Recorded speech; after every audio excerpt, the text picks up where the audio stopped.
occupied? Okay, I'm coming out.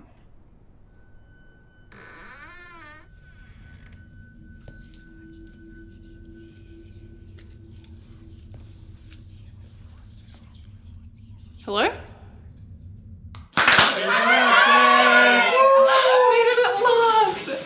You really had us waiting for a while. Almost forgot I was awake. Well, I feel like I've definitely had this experience before where I see ads for a brand or I step into a store and I can imagine in a whirlwind what my moments would be like if I was wearing this. What would my night out look like?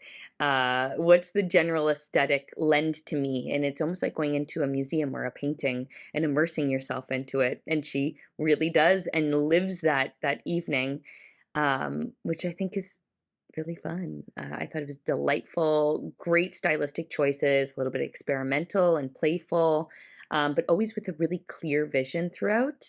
And the colors, the vibrancy was stunning and never overdone. It always felt really professional and intentional, which I think is super important.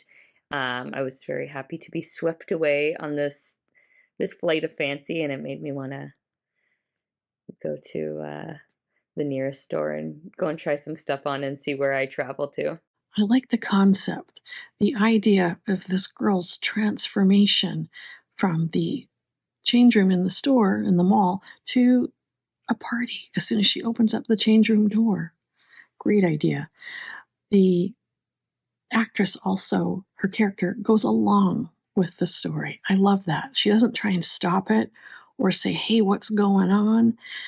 She just rides along and they have a fantastic time together. Her and all these strangers who are seemingly her friends. The scenes are bursting with color from start to finish. That was amazing how they worked that much color into the wardrobe, the party, the store. And I like how at the end we notice that there's a party hat on the mannequin. If it was there at the beginning, I missed it, but I saw it at the end and I thought that was a nice touch. So dedicated to the costume really being the catalyst of the story. We have this character who is wearing pretty much neutral colors, mostly black, as she sits.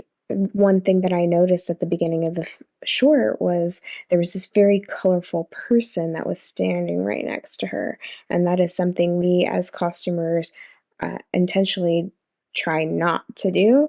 So the fact that it was done with intention only just goes to show how layered the story is in its development. We have our lead character go into this boutique. It is nice, bright, fun, colorful. Prints are explosive and stand out, and she shops around the store and goes to the dressing room to find photos of her with some friends, and we have this kind of 13 going on 30 Russian doll, so to speak, moment where there's moments where I think of Russian doll, and then there's moments where I think of 13 going on 30, this sense of time travel, and the way that this sense of friendship and freedom and being in the moment is kind of getting lost here as she's having this birthday party with her group of friends. And it's when she goes to go grab her phone to capture this moment that magic becomes lost. It was a really joyful story to watch, fun, colorful. Uh, got to explore a couple of options here. You have this dressing room and the store, and she puts on a new outfit and it transfers her into a birthday surprise party with friends that she's never met before and presents that she wasn't expecting to get and surprises and wonder. But we are left to wonder, was it real? And I did really love the clues and the details at the ending that makes you think, yes, this was a magical moment that happened to her. Yes, it was a reality for her, and it could be a reality for someone else. Little moments like the cashier being the same girl that occurred in the fantasy, or the birthday hat on the mannequin. Those were just little moments that I didn't miss. expertly folds reality back in on itself to create like a layered dream world where you can't ever be sure what's real. And in this dream world, it's like loaded with comical bizarreness that's really enjoyable, but also does feel like a perfect depiction of a dream. Like it's got wild changes in tone and setting, and it kind of blends a general sense of anxiety with a kind of strange giddiness. So it's really, really fun and fascinating to watch, and does feel like someone just sucked the dream out of your head and shot it onto screen. Definitely colorful, lavishing, totally bizarre. This birthday party for a non-birthday party girl in the changing room of a very curious boutique. The singing, the dancing, and of course we have Elvis. Because yes, this is mysterious, cryptic, very fun.